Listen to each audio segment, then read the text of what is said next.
नमस्कार विद्यार्थी मित्रांनो, स्वागत आहे तुमचं मराठी लेक्चरवाली या आपल्या चॅनेलवर. मित्रांनो, आपण त्रिकोणाचे सर्व प्रकार खूप सोप्या भाषेत शिकलो. आज आपण भूमितीमधील अत्यंत महत्त्वाची आणि तितकीच सोपी आकृती पाहणार आहोत.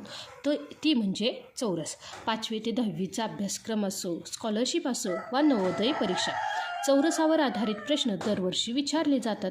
आजच्या व्हिडिओमध्ये आपण चौरसाची परिमिती आणि क्षेत्रफळ काढण्याची 10 अतिशय महत्त्वाची उदाहरणे संपूर्ण स्पष्टीकरणासह सोडवणार आहोत. चला तर मग आजचा हा महत्त्वाचा भाग सुरू करूया. तर बघा विद्यार्थी मित्रांनो, आता चौरस म्हणजे काय? तर ज्या चौकोनाच्या चारही बाजू समान लांबीच्या असतात. काय सांगितलं? ज्या चौकोनाच्या चारही बाजू ह्या काय असतात रे? समान लांबीच्या असतात आणि त्याचे चारही कोन काय आहेत बघा? त्याचे चारही कोन हे 90 अंशाचे असतात. किती असतात रे? 90 अंशाचे असतात. त्याला म्हणायचं आहे चौरस. लक्षात आलं का? आता बघा, चौरसाच्या चारही बाजू सारख्याच असल्यामुळे त्याची परिमिती काय येणार आहे माहिती आहे? तर बघा विद्यार्थी मित्रांनो, चौरसाची जी काही परिमिती आहे, चौरसाची परिमिती त्याच्या चारही बाजू सारख्या असल्यामुळे त्याची परिमिती येते 4 गुणिले बाजू. काय येते बघा? 4 गुणिले बाजू. लक्षात आलं का? आता बघा, त्यानंतर चौरसाचे क्षेत्रफळ. आता चौरसाचे क्षेत्रफळ कसे काढायचं? तर बघा, चौरसाचे क्षेत्रफळ काढण्यासाठी हे जे काही बाजूचा वर्ग केला जातो. काय केला जातो बघा? बाजूचा वर्ग. काय केला जातो? बाजूचा वर्ग. लक्षात आलं का? पण विद्यार्थी मित्रांनो, जर गणितात बाजू ऐवजी कर्ण दिला असेल तर ह्या क्षेत्रफळाचे सूत्र बदलते आणि त्या क्षेत्रफळाचे सूत्र होते 1/2 गुणिले बाजू वर्ग. काय होणार आहे? 1/2 गुणिले बाजू वर्ग. हे कधी रे? की बाजू ऐवजी कर्ण दिला असता. हे लक्षात ठेवा. आणि अशी जी काही उदाहरणं येतात हे स्कॉलरशिपसाठी येतात. लक्षात आलं का? काय सांगितलं बघा? बाजू ऐवजी कर्ण दिला असता. हे सूत्र वापरायचं. लक्षात आलं का? कर्ण दिला असता. तर चला विद्यार्थी मित्रांनो, बघा पहिलं उदाहरण काय आहे की एका चौरसाची बाजू 12 सेमी आहे. तर त्या चौरसाची परिमिती काढा. बघा, चौरसाची जी काही बाजू दिली ती एक किती दिले रे? 12 सेमी. त्यावरून आपण परिमिती काढू शकतो. काय आहे बघा परिमितीचे सूत्र? तर परिमितीचं सूत्र आहे बघा, चौरसाच्या 4 गुणिले बाजू. काय आहे बघा? 4 गुणिले बाजू. चला, बाजू किती आहे? 12. म्हणून काय येणार आहे? 4 गुणिले 12. बघा, 12 चोक 48. त्यासोबतच बघा विद्यार्थी मित्रांनो, आता दुसरा प्रश्न. तर बघा विद्यार्थी मित्रांनो, आता दुसरं उदाहरण काय दिले बघा? एका चौरसाकृती रुमालाची बाजू 25 सेमी आहे. या रुमालाच्या चारही बाजूंनी लेस लावायची असल्यास एकूण किती लांबीची रेस लागेल? तर बघा विद्यार्थी मित्रांनो, आता हा काय आहे बघा की हा आहे चौरसाकृती रुमाल आणि त्याची बाजू किती आहे रे? 25 सेंटीमीटर. आता काय करायचं आहे? चौरसाच्या चारही बाजूंची आपल्याला काय करायचं आहे? लेस लावायचं. लक्षात आलं का? आता चारही बाजूंना लेस लावायची म्हणजेच काय झाली रे? ते चौरसाची परिमिती. लक्षात आलं का? म्हणून विद्यार्थी मित्रांनो, इथं काय करावे लागेल? आपल्याला परिमिती काढावी लागेल. चला, परिमितीचं सूत्र काय आहे बघा? परिमिती बरोबर 4 गुणिले बाजू. चला, बाजू किती आहे? 25. चला, 4 गुणिले 25. 25 चौक 100. बघा, म्हणजेच विद्यार्थी मित्रांनो, आता बघा हे किती आहेत रे? तर हे आहे सेंटीमीटरमध्ये. काय आहे बघा? सेंटीमीटरमध्ये. मला जर मीटरमध्ये करायचं असेल तर काय करायचं? 100 सेमी बरोबर 1 मीटर. लक्षात आलं का? 100 सेंटीमीटर म्हणजेच काय असणार आहे? किंवा 1 मीटर. काय असणार आहे? 1 मीटर. लक्षात आलं का? 100 सेंटीमीटर बरोबर 1 मीटर म्हणजे 1 मीटर किंवा 100 सेंटीमीटर लांबीची लेस लागेल. लक्षात आलं का? त्यासोबतच जो काही तिसरा प्रश्न आहे तो काय आहे बघा? एका चौरसाकृती मैदानाची परिमिती 240 मीटर आहे. तर त्या मैदानाच्या एका बाजूची लांबी किती असेल? विद्यार्थी मित्रांनो, आपल्याला मैदानाची परिमिती दिली आणि आपल्याला बाजू काढायला सांगितली. लक्षात आलं का? चला, जे काही सूत्र आहे ते लिहूया. काय आहे बघा सूत्र? तर बघा, परिमिती बरोबर 4 गुणिले बाजू काय आहे परिमिती बरोबर 4 गुणिले बाजू. चला परिमिती किती आहे बघा 240 बरोबर 4 गुणिले बाजू. चला मला जर बाजू काढायची असेल तर गुणाकारामध्ये असणारे 4 इकडे आल्यानंतर काय होतील भागाकारामध्ये. म्हणजे काय झाले बघा 240/4 आणि इथे राहिला बाजू. मी जर 4 भाग दिला 240ला तर काय येणार आहे बघा 4 एक्के 4 4 सख 24 आणि हा वरचा हा 0. लक्षात आलं का. म्हणजे जी काही बाजू झाली ती किती झाली बघा 60 मीटर. काय झाली बाजू 60 मीटर. म्हणजे जी काही चौरसाकृती मैदानाची परिमिती 240 मीटर आहे तर त्या मैदानाच्या एका बाजूची लांबी ती किती झाली रे 60 मीटर. लक्षात आलं का. चला जे काही चौथं उदाहरण आहे ते काय आहे बघा 15 मीटर बाजू असलेल्या चौरसाकृती बागेभोवती 4 पदरी तारेचे कुंपण घालण्यासाठी एकूण किती मीटर तार लागेल. आणि विद्यार्थी मित्रांनो आता बघा हे काय दिले की आपल्याला बाजू दिले त्यासोबतच काय सांगितले की जी काही बाग आहे पहिल्यांदा आपल्याला काय करावं लागणार आहे बाजू दिली आपल्याला परिमिती काढायची आणि परिमिती काढून काय करायचे बघा 4 पदरी तारेचे कुंपण घालण्यासाठी जी काही तार लागणार आहे तीही काढायची. आणि अशी जी काही गणित येतात ती येतात स्कॉलरशिप लेवलला. लक्षात आलं काय विद्यार्थी मित्रांनो की फक्त सूत्रामध्ये किमती घालून परिमिती क्षेत्रफळ काढायचं असं नाही येत. लक्षात आलं का. स्कॉलरशिपची जरा गणित कशी असतात तरी थोडीशी अवघड असतात. लक्षात आलं का. पण आपण त्यांना सोपं करूया. चला पहिल्यांदा काढूया बागेची परिमिती. काय आहे रे सूत्र तर बघा परिमिती बरोबर काय आहे बघा परिमिती बरोबर काय आहे चौरसाकृती बाग म्हणजेच काय येणार आहे 4 गुणिले बाजू. काय येणार आहे 4 गुणिले बाजू. आता बघा 4 गुणिले बाजू किती आहे रे 15. काय आहे 15. चला 15 चोक 60 मीटर. काय आहे 60 मीटर. म्हणजेच ही जी काही बाग आहे ह्या बागेची जी काही परिमिती आली ती किती आली बघा 60 मीटर. लक्षात आलं का. आता काय सांगितले 4 पदरी तारेचे कुंपण घालायचे म्हणजेच काय करायचे जी काही परिमिती आलेली आहे ह्यासाठी काय करायचे बघा एकूण तार काढायची असेल तर जी काही परिमिती आहे ह्या परिमितीला आपल्याला 4ने गुणावं लागेल. लक्षात आलं का. म्हणजेच काय येणार आहे बघा 4 गुणिले परिमिती. का 4च तुम्ही म्हणाल हे 4 कुठनं आले तर विद्यार्थी मित्रांनो कन्फ्यूज होऊ नका. इथं काय आहे रे 4 पदरी. इथं जर 3 पदरी असतं तर इथं 3 लिहिलं असतं. लक्षात आलं का. नाही तर तुम्हाला वाटेल वरून घेतलेलं आहे. अजिबात नाही. जे गणित सांगितले तिथून घेतले. लक्षात आलं का. बघा 4 गुणिले परिमिती किती आहे बघा 60. चला मी जर 4ने गुणलं तर काय येणार आहे 4 गुणिले 0 0 6 चोक 24 म्हणजे किती झाले रे 240 मीटर. किती झाले 240 मीटर. म्हणजेच बागेला कुंपण घालण्यासाठी एकूण 240 मीटर तार लागेल. लक्षात आलं का विद्यार्थी मित्रांनो. चला आता जे काही पुढील गणित आहे काय आहे बघा 2 वेगवेगळ्या चौरसांच्या बाजू अनुक्रमे 8 सेमी आणि 16 सेमी आहेत तर त्यांच्या परिमितीचे गुणोत्तर किती असेल. बघा विद्यार्थी मित्रांनो आता त्यांनी काय सांगितलेत 2 वेगवेगळे दिलेत. एकाची आहे 8 आणि दुसऱ्याची काय आहे रे दुसऱ्याची आहे 16. किती आहे 16. लक्षात आलं का. 2 वेगवेगळे चौरस आहेत. लक्षात आलं. त्यांच्या आपल्याला काय करायचं आहे परिमिती काढून त्यांचं गुणोत्तर आपल्याला सांगायचं आहे. लक्षात आलं का. चला जी काही पहिला चौरस आहे त्याची परिमिती काढू आणि मग काय करूया ह्या दुसऱ्या चौरसाची परिमिती काढू. चला पहिल्यांदा लिहूया बघा पहिल्या चौरसाची परिमिती.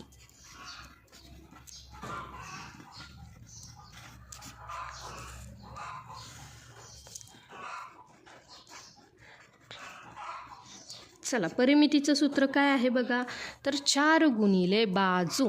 बघा जो काही पहिला चौरस आहे त्याची बाजू किती आहे बघा 8 सेमी. म्हणजेच काय येणार आहे 4 गुणिले 8 8 चोक 32. म्हणजेच विद्यार्थी मित्रांनो पहिल्या चौरसाची परिमिती किती आली रे 32 सेंटीमीटर. किती आली 32 सेंटीमीटर. लक्षात आलं का. आता हा जो काही दुसऱ्या चौरसाची परिमिती काढूया. काय करूया बघा दुसऱ्या चौरसाची परिमिती काढू. दुसऱ्या चौरसाची परिमिती बरोबर काय आहे सूत्र परिमितीचं? तर 4 गुणिले बाजू. चला विद्यार्थी मित्रांनो, आता बघा 4 गुणिले बाजू दुसरी काय दिली आहे दुसऱ्या चौरसाची? तर ती दिली आहे 16 सेंटीमीटर. म्हणजेच काय येणार आहे बघा, 16 चोक 64. काय येणार आहे? 16 चोक 64. लक्षात आलं का? म्हणजे काय झालं बघा, 64 सेमी. किती झाले? 64 सेमी. लक्षात आलं का विद्यार्थी मित्रांनो? आता आपल्याला काय करायचं आहे बघा, परिमितीचं काढायचं आहे गुणोत्तर. काय करायचं आहे? परिमितीचं काढायचं आहे गुणोत्तर. परिमितीचे गुणोत्तर.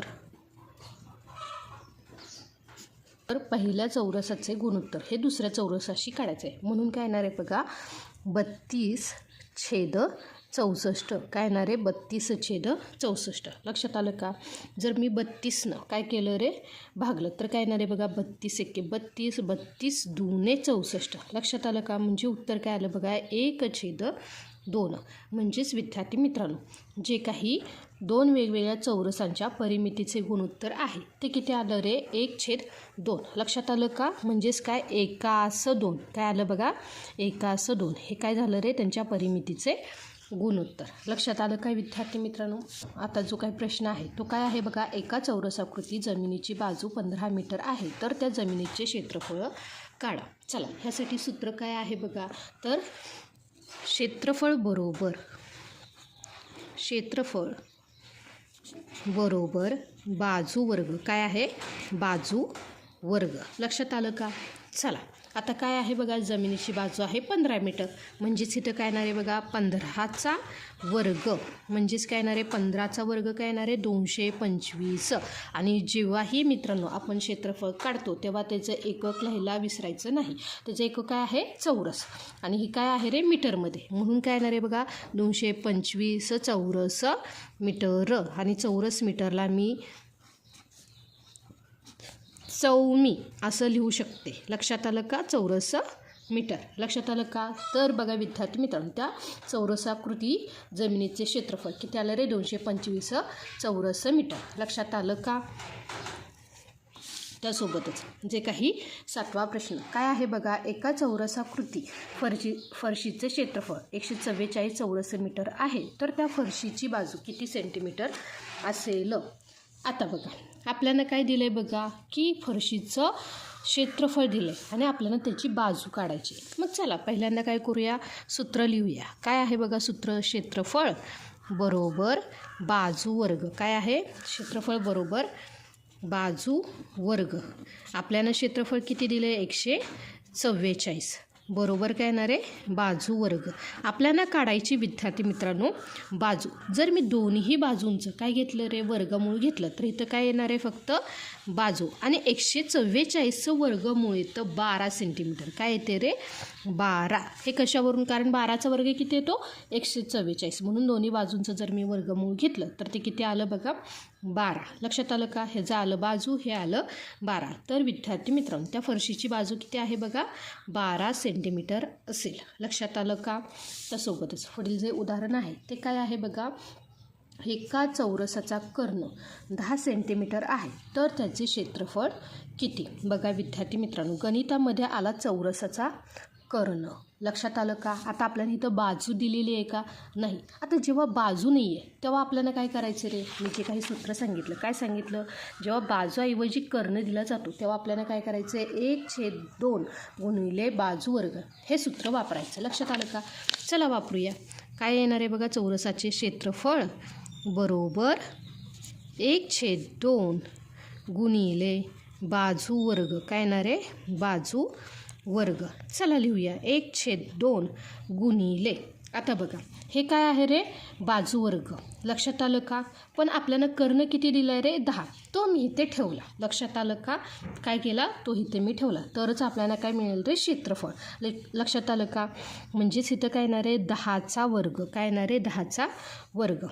तर बघा विद्यार्थी मित्रांनो 1/2 गुणिले 10चा वर्ग काय आला रे? 100. काय आला? 100. जर मी 2ने ह्याला भागलं तर काय येणार आहे? 2×5 10 आणि हा 0.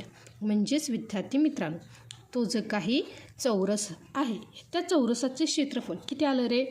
चौरस सेंटीमीटर. काय आलं? सेंटीमीटर. चौरस सेमी. लक्षात आलं का विद्यार्थी मित्रांनो? किती आलं? 50 चौरस सेंटीमीटर. लक्षात आलं का?